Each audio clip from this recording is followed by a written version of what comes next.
Bizarre Brain Comics.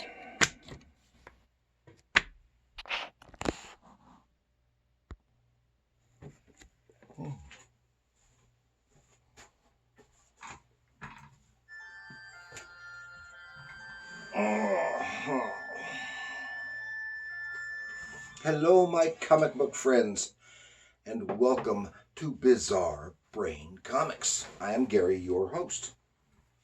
And this is where I like to take a look at some older comics, talk a little bit about the characters and creators, and examine the stories and the art.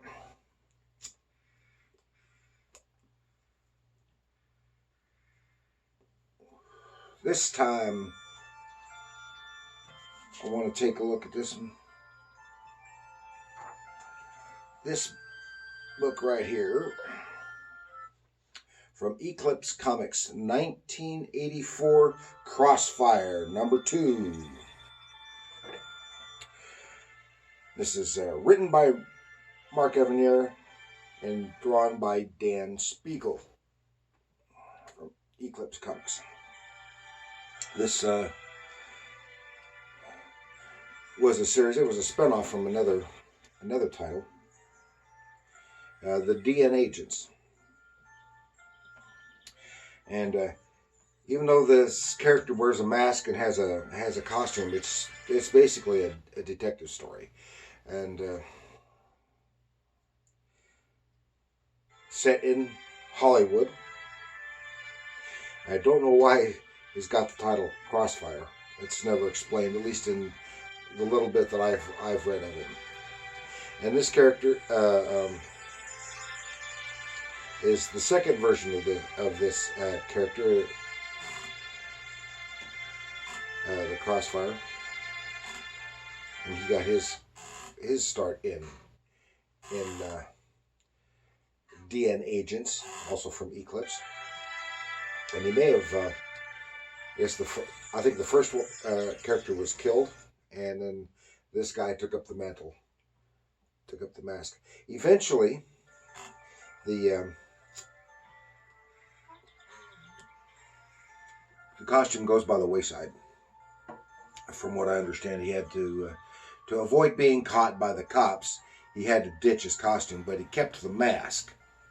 So in later issues,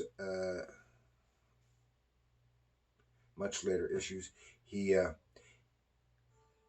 doesn't even have the costume, and the costume has the little glider thing, so he can glide. So he's just basically like a vigilante detective type with a mask.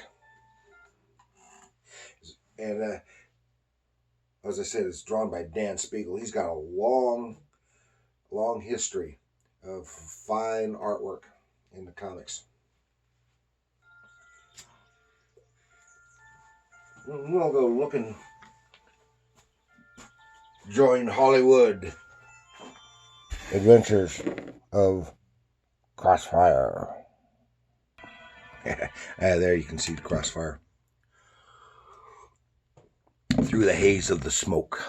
Then here's a later issue, number 22, and you can see now the Hollywood influence, because Mark Evans, well, I'll mention that in the other stuff, because this image here is in a wax museum. It's got all these Hollywood figures there, so,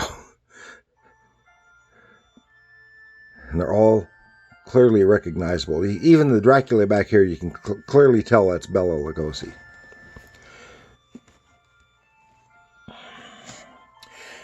Okay, and this is, of course, Crossfire, number 2, 1984, Eclipse Comics. And this particular story is Showdown on Sunset, written by Mark Evanier, drawn by Dan Spiegle, and American comic book series created by Dan Spiegle and Mark Evanier for Eclipse Comics in 1984. It was a spin-off from the DN Agents series, also from Eclipse Comics.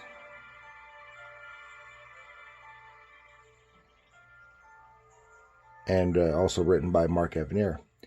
And Crossfire, it ran for a total of 26 issues from 84 to 88. And the J. Endicott, that's what this one is here. J. Endicott is Crossfire. That version of Crossfire was, he was the second of that name, and he first appeared in DN Agents. The regular series ran for 26 issues, but also had mini-series, one with Rainbow from DN Agents, and one as J. Endicott as in his civilian guise in his day job, which was he was a bail bondsman in his day job. And so, of course, in that he occasionally had to go do some investigating. So that is like straightforward detective type fiction, and this is almost is too, except that he's got the mask, and it's done outside his business, somewhat. Whereas the miniseries, I guess, was just business related stories.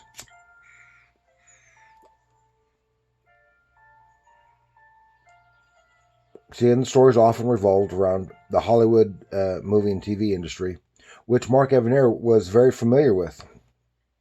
And Spiegle ended the character when he got the job on Who Framed Roger Rabbit, graphic novel and regular comic series. I remember those. And Mark Evanier, the writer, he has a long, distinguished writing history for comics, for largely known. Well, he's also a bit of an historian and a biographer. He wrote that great big biography of Jack Kirby. What was it, King of Comics? And it had a biography which just highlighted so much of Kirby's art, and talked about his whole life, and co-writes Gru the Wanderer with Sergio Aragonés, so he's done a lot of Hollywood work, writing for television, stuff like the Garfield animated series and other things. So he was well versed in that area. So it was kind of natural for him to bring all that into these stories, drawing on his own life experience. And of course, Dan Spiegle, as I said, long history in his artwork going back to the 50s. I can't remember if he started in the 40s or in the early 50s. And most of his career was spent at Gold Key. Just about anything that was a TV tie-in, especially the live-action TV tie-in stuff. He did a lot of that. Of course, the long-running Lost in Space comic, he did all those. He did Korok, Son of Tarzan for Gold Key for several years, and bunch of other things. And then when Gold Key went by the wayside, he jumped over to DC, where he did in the early 80s, did Black Hawk with Mark Evanier. Did the Black Hawk series and some other stuff. And then did this independently published Crossfire and other stuff. And I can't remember when he passed away. The most recent thing that I remember seeing from him, off the top of my head anyway, was the Who Framed Roger Rabbit stuff. And I don't remember how long that series ran. I don't think it was more than 1 or 2 years. Because he's good at doing the stylization, the cartoonish stylization, mixed with the more realistic human figures, giving it the strong impression that you got from the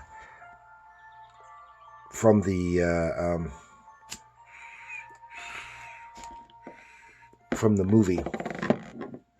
Okay, and later on in the run, because here it is in color, and then later on it wasn't selling terribly well, and so they to save costs, they turned it into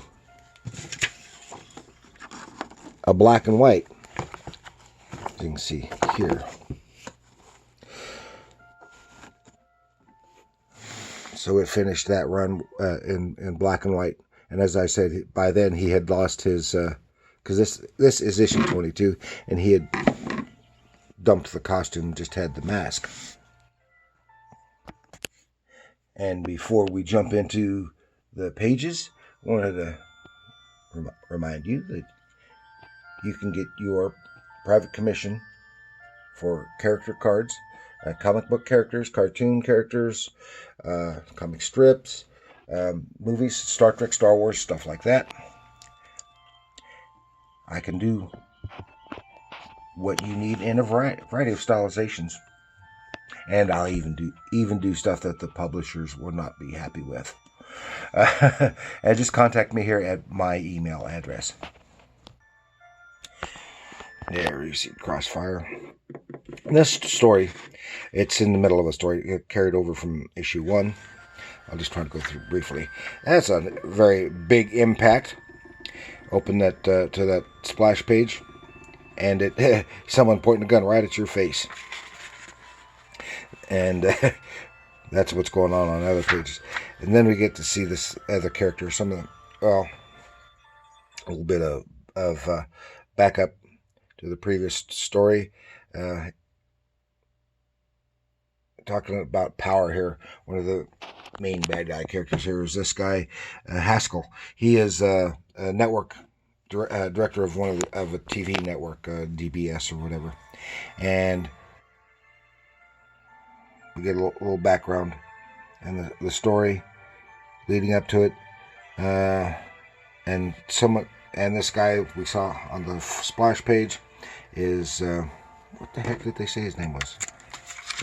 Scavenger, and he's kind of a hitman. Looks kind of funny looking hitman, and he's in Jay Endicott's office, holding a friend and client of Jay Endicott. With Crossfire right here in his office, and he said he wants a little bit of information, or he's going to blast this guy. So then Jay Endicott, Crossfire, he does the unexpected thing. Well, he thinks like he's just going to walk out. And he's about to get shot, and boom, dives out of the way, hits the light switch, and has his infrared goggles so he can see in the dark. But he still gets a good slug across the face with that big old revolver. But Endicott's got Crossfire's got this little gizmo. And boom, it's like a strobe light. Really blinds the fella for a few minutes. It gets them free, gets his buddy free, and Scavenger takes off.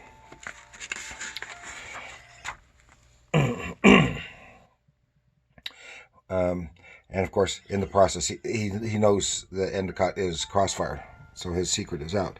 And we see this comedian who is a recurring character, and he gets kind of crossways with that cruel bad guy, the network executive, Haskell. He's known for being really ruthless with people. And then we see some of the backstory of with this young starlet, a lovely young lady. One thing about getting away from Gold Key and the more kiddie stuff is that Dan Spiegle was able to show that he is really a good girl artist. I have these lovely interpretations of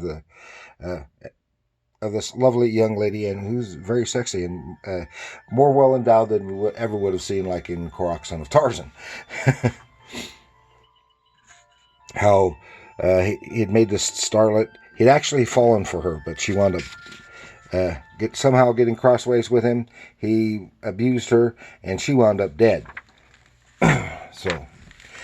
And he's got money problems. He owes money to some gangsters in Las Vegas, and he's trying to get it. Here's where they come being real tough with him, because this is in Vegas. Those gangsters being tough with him. He needs $500,000 to pay his debt. Oh. And Crossfire and his daytime guys is being pursued, and by Scavenger trying to get him again because he's got the hit out on him. And then Endicot's trying to find Scavenger. And it turns out that they're trying to find each other, basically. And here Endicott is in his daytime guise, and he's in the Wax Museum, Hollywood Wax Museum. And this is one thing I really like, is because here the character is, and right behind him is a display of Bill Boyd as Hopalong Cassidy. And that's a nice callback, Easter egg for those of us who know that Dan Spiegle, back in the early 50s, did the Hopalong Cassidy comic strip for a while. There's some great stuff on there. And he is trying to get information while boom, he's the guy's drawing down on him and blows away some of the dummies. He quickly changes, and they have fisticuffs. It doesn't last long. This guy is so big and strong. He quickly takes Crossfire out, drags him along. He checks his messages and discovers that the hit has been called off, because he needs this guy here, who is a counterfeiter, to counterfeit money for him. So they get the guy. He makes his fake plates, and he starts doing the counterfeiting because, well, they're going to kill both of them if they don't. Probably kill both of them anyway. And they approve the thing. He makes a couple of adjustments, finishes printing up the $500,000 that he needs to give. Meanwhile, Scavenger turns on him. He wants the money for himself.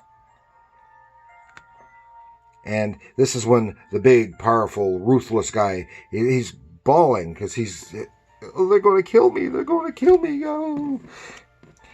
And it all revolves around the starlet who was killed. Sandy Rab. And Crossfire gets free, gets in a slugfest. The guy grabs all the money and he takes off. Meanwhile, they're fighting out in the street, but Crossfire's not seem to be doing much fighting back, and says, I was just waiting for the cops to get here, because his buddy who called the cops inside while they were waiting. So he manages to take off here, literally take off, because his suit can glide, while the cops get Scavenger. And then here we see the guy got away with the money, passes the counterfeit money to these guys. And then they take one look at it. He had approved it. It looks authentic to him earlier. Well, it turns out, we see it. It says, they're going to kill him. No. They kill him. And we see while he's being patched up in his office, we see why because he touched up the plates at the last minute, and they got $7 bills with Crossfire's face on them. It's a nice fabrication here. Something he could not have done, because they had him make those plates right there, and and that was the end of that story. And then here, of course, on the back is just a little ad for another character who is actually very similar. And this is the Masked Man. I remember reading one or two of his stories, and it really reminds me of The Spirit, as I recall. It's been a long time since I've read it. So that's what we've got for Crossfire. Some really, really nice artwork. It's more dynamic than what we're used to seeing from Dan Spiegle, because he's released from the constraints of Gold Key, so he's able to do more imaginative page layouts and a little freer with the violence and stuff. So it is more dynamic than we have seen in the past from him. And so that's all I've got for Crossfire. Please like, share, subscribe, leave a comment. Please leave a comment. Have you ever read this character? Any of this character, Crossfire? I was never a big fan of it, but I did enjoy an occasional issue. And I do like Mark Evanier's writing and Dan Spiegle's artwork. So let me know what you think. And remember, comics are art.